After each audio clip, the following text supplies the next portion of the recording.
मेरा जब एक्सपोर्ट अच्छा चल रहा था, अचानक कश्तियां लाख नजदीक साहिल सही, पर खुदा फिर कोई चाल चल जाएगा, तूने मखमूर नजरों से देखा तो है, क्या करोगे अगर दिल पिघल जाएगा।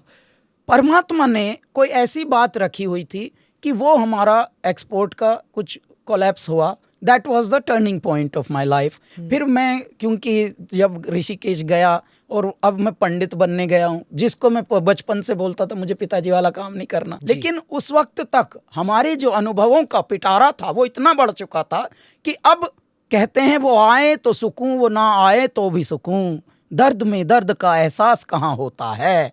तो अब ऐसी स्थिति हो गई थी कि आप जो भी करें बस अब आप जिए भर, ऐसा एक कारण बन गया था। तो अब हम यही कर्मकांड सीखने गए।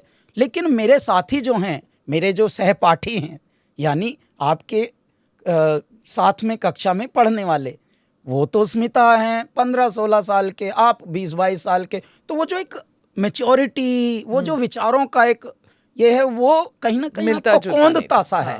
आप सोच रहे हैं यार मैं कहाँ आ गया हूँ, this is not I think for me, I am not cut out for this, God I think I am misfit, whatever I am doing I am Fehling in everything. Rishikesh की बात है। मैं फेल हो रहा हूँ भगवान। तो मैंने सुसाइड अटेम्प्ट किया, मैं गंगा में चला गया एक बार, तो मैंने कूद जंप कर दिया। लेकिन क्या हुआ, कुदरतन बात देखिए कि कोई मेरे पीछे कूदा और मुझे निकाल के, और मुझे बदहवास हालत में उसने पूछा तुझे तो तैरना नहीं आता, फिर तू क्यों कूदा, मरने गया था? मैंने बोला हाँ मैं मरने गया था। उसने मुझे एक टपली मारी, तो टपली मारी तो मैं रूम में छुपा हुआ बैठा था। स्मिता, मैं अगले दिन तक रूम से बाहर नहीं आया, ना मैंने खाना खाया ना भोजन किया, और भगवान से एक ही प्रार्थना कर रहा था, भगवान मैं हर जगह विफल होता हूँ, हर जगह फेल होता हूँ, मैं मरने में भी फेल हो गया, परमात्मा आप क्या चाहते हो मुझसे, मुझे क्यों पैदा किया? भगवान का कुछ चमत्कार कि वहाँ पर एक स्वामी जी थे, स्वामी परिपूर्णानंद जी। स्वामी परिपूर्णानंद ने एक दिन हमको बुलाया कि बेटे तुम पास में आओ, मेरे निकट आओ, तो तुम क्या करना चाहते हो, क्यों उदास रहते हो, तुमको मैंने कभी मुस्कुराते हुए कम देखा है बेटा, तो तुम क्या करना चाहते हो? मैंने बोला मैं मूलतः स्वामी जी मरना चाहता हूँ, क्योंकि कर तो मैंने सब कुछ लिया है शायद, और करके मैंने देख लिया, क्योंकि यहाँ किया नहीं जा सकता, यहाँ पहले से किया हुआ है मेरे दाता ने।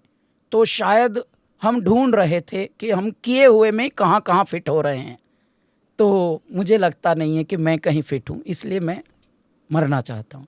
कि ठीक है, तुमको मैं मरने का एक सूत्र देता हूँ, तुमको मरने का सूत्र सीखना है? मैंने कहा हाँ गुरुजी, ये तो यही तो मैं सीखना चाहता हूँ। उन्होंने बताया कौन कौन तुम्हारे घर में है जिनसे तुम्हारा मन करता है मिलने को, अटैच होने को? मेरे माता हैं, मेरे पिता हैं, मेरे फला हैं। ठीक है, इनके लिए तुम जीने की यात्रा में आ जाओ, स्वयं के लिए मरने की यात्रा में आ जाओ। और स्वयं के लिए मरना क्या होता है कि जी मती मारो मोह मत लाना, बिना प्रेम मत आइयो जी, नदी किनारे धनुष धरा था, धनुषा में बाण नहीं था जी, और उसी धनुष से मारा मृगा के घाव नहीं था जी। तो नदी किनारे वृक्ष खड़ा था, वृक्ष पे पात नहीं था जी, और उसी वृक्ष को चुगे मृगा बणों में नहीं था जी। ये आपने सीखा ऋषिकेश के तटों में रहकर, और मुंबई बंगले में रह रहा है समुद्र तट पर, गंगा तट से भागा बालक, समुद्र तट पे मेरे बाबा ने बोला यहाँ मेरे गोदी में रहेगा तू।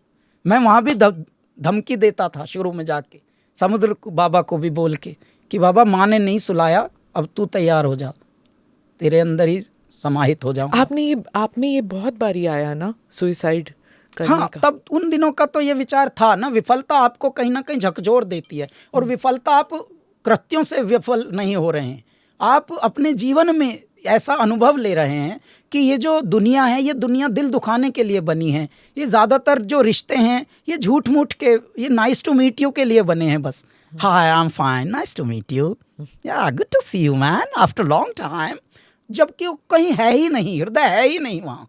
तो ये नकली खेल खेल के मनुष्य बूढ़ा हो रहा है, उसको पता भी नहीं चला कि वो कितना नकली होते होते कहाँ तक आ गया। मैं बोलता हूँ यदि एक पल भी जीना है तो आप असली में ही जिएं। मैं ऐसा जीता हूँ, हम ऐसे जीते हैं। ऐसे जीने के लिए आपको बहुत पृथक होना पड़ता, डिफरेंट होना पड़ता, यूनिक होना पड़ता है।